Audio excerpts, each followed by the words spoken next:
और इसी बीच एक और बड़ी खबर का रुख करेंगे। मंत्रियों को सौंपा जिलों का प्रभार। ये बड़ी जानकारी, तमाम मंत्रियों को जिलों का प्रभार सौंपा गया है। संशोधन किया गया है क्योंकि जब से कुछ जिले निरस्त हुए हैं उसके बाद से तो दिया कुमारी को अजमेर और ब्यावर जिले का प्रभारी मंत्री बनाया गया है, जिम्मा सौंपा गया है। और deputy chief minister doctor Premchand Bairwa को भीलवाड़ा राजसमंद का प्रभार दिया गया है। डॉक्टर किरोड़ी लाल मीणा को अलवर, खैरखल गुजारा, गजेंद्र सिंह खींवसर बीकानेर, जैसलमेर का प्रभारी मंत्री का जिम्मा उन्हें सौंपा है। कर्नल राज्यवर्धन सिंह राठौड़ को दौसा का प्रभारी मंत्री बनाया है और साथ ही मदन दिलावर को जोधपुर, फलौदी का प्रभारी मंत्री बनाया गया है।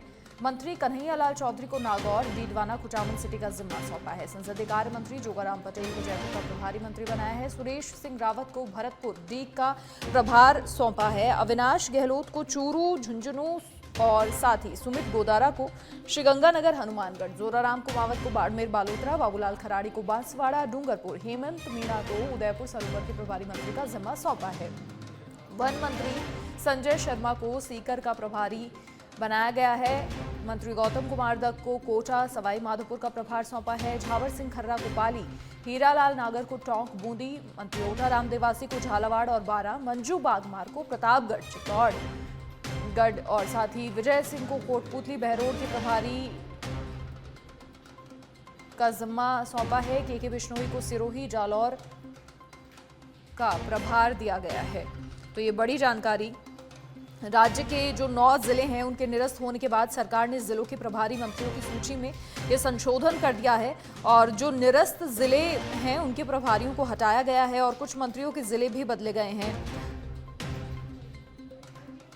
अजमेर और ब्यावर पूर्व के जिले केकड़ी की प्रभारी मंत्री दिया कुमारी के पास अब अजमेर और ब्यावर का प्रभार रहने वाला है।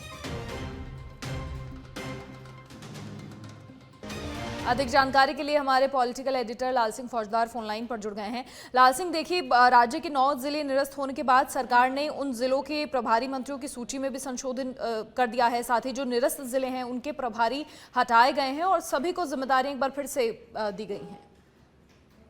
हाँ, देखिए मैंने बिल्कुल, चूंकि एक नया फेरबदल हुआ है, जिले जो कैंसिल कर दिए गए उनका प्रभार चूंकि स्वाभाविक है वो खत्म होना है, ऐसे में उन जिलों का प्रभार अब खत्म हो गया। तो बाकी उनको जो जिन मंत्रियों के पास प्रभार वाले जिले थे तो उन जिलों का प्रभार खत्म हो गया और बाकी कुछ जिलों के प्रभार बदले गए हैं और एक नई जिम्मेदारी के साथ सभी जो तमाम विभागों के मंत्री हैं उनको अब जनसुनवाई पर फोकस करने के आदेश दिए गए हैं और सभी जो मंत्री उनको ये भी कहा गया है कि आप अपने जिलों की योजनाओं का लगातार फीडबैक लेते रहेंगे।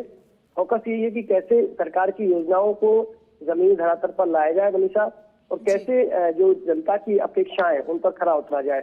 ऐसे में अब ये एक स्वाभाविक प्रक्रिया थी, हालांकि क्योंकि जब जिले रहे ही नहीं थे तो उनका प्रभार मनीषा स्वाभाविक रूप से समाप्त होना ही था, क्योंकि 9 मंत्रियों के जिले बदले गए, यानी कि वो खत्म हो गए जिले, तो उनका प्रभार स्वाभाविक रूप से खत्म हो गया। अब फिलहाल अगर हम तस्वीर की बात करें तो 4 के पास एक जिले रहेंगे।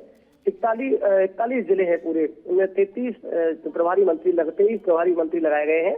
तो ऐसे में कुछ मंत्रियों के पास 2 जिलों के दायित्व हैं, कुछ के पास 1 जिले का दायित्व। जैसे अब राज्यवर्धन सिंह राठौड़ के पास दौसा का ही प्रभार रहेगा, दिया कुमारी के पास अजमेर, ब्यावर है, प्रेमचंद बैरवा के पास भीलवाड़ा, राजसमंद है, किरोड़ीलाल मीणा के पास अलवर और खैरखल, तिजारा 2 जिलों का दायित्व है।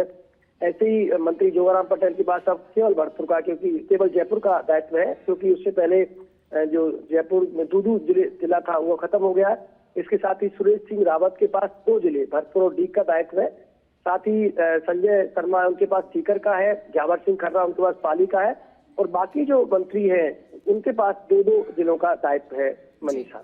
निश्चित तौर पर लाल सिंह, देखिए, बेहतर प्रशासन और जिला मुख्यालय पर जो जनता की सुनवाई के लिए निश्चित तौर पर प्रभारी मंत्रियों की जिम्मेदारी होती है, ज़रूरत भी होती है और कहीं ना कहीं संगठन और सत्ता में तालमेल बनाए रखने का भी काम, जिम्मा जो होता है वो इन्हीं के सर पर होता है। और इसी के साथ जो जिला प्रशासन और अन्य विभागों के साथ समय समय पर मीटिंग्स करके जनता की समस्याओं को समाधान करने का कहीं ना कहीं एक जरिया, तो जनता के लिए एक कहीं ना कहीं जब भी पहले भी प्रभारी मंत्री जब थे तो जनता के बीच जा जाकर उनकी समस्याएं सुनते थे ताकि जो समस्याएं पहुंच नहीं पा रही हैं सरकार तक वो पहुंचे।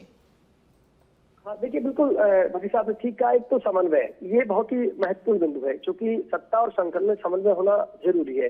कई बार इस तरह के हालात बन जाते हैं कि संगठन अलग राह पर चलता है, सत्ता अलग राह पर चलती है, तो उसका खामियाजा कार्यकर्ताओं को भुगतना पड़ता है, जनता को भुगतना पड़ता है। एक आपने कहा कि बिल्कुल, क्योंकि सीएम भजनलाल शर्मा का मकसद ये है कि एक मान लो दूर दराज के जिले का कोई निवासी है, आप देखिए कोई बाड़मेर का निवासी है, अगर वो मान लो एक ऐसी समस्या को लेकर जयपुर आना उसे पड़े जिसका समाधान जिला स्तर पर हो सकता है, तहसील स्तर पर हो सकता है, तो कहीं ना कहीं उस जिले के प्रशासनिक व्यवस्था में कोई तो खामी है कि एक व्यक्ति को इतनी लंबी दूरी तय करके यहाँ आना पड़ा, अपनी समस्या को बताने के लिए जयपुर में आना पड़ा। लिहाजा मकसद यही है कि छोटी छोटी समस्याओं के लिए दूर दराज के जिलों से क्यों आना पड़े। जिस समस्या का समाधान खंड स्तर पर हो सकता है, ब्लॉक स्तर पर हो सकता है, तहसील स्तर पर हो सकता है, जिला स्तर पर हो सकता है, तो वह व्यक्ति राजधानी के चक्कर क्यों काटे, अपना पैसा बर्बाद करे, अपना समय बर्बाद करे। तो ये कहीं ना कहीं हमारी प्रशासनिक बड़ी खामी होती है। लिहाजा मंत्रियों के पास ये बड़ा दायित्व है कि वो इस तरह की समस्या यहाँ ना आए।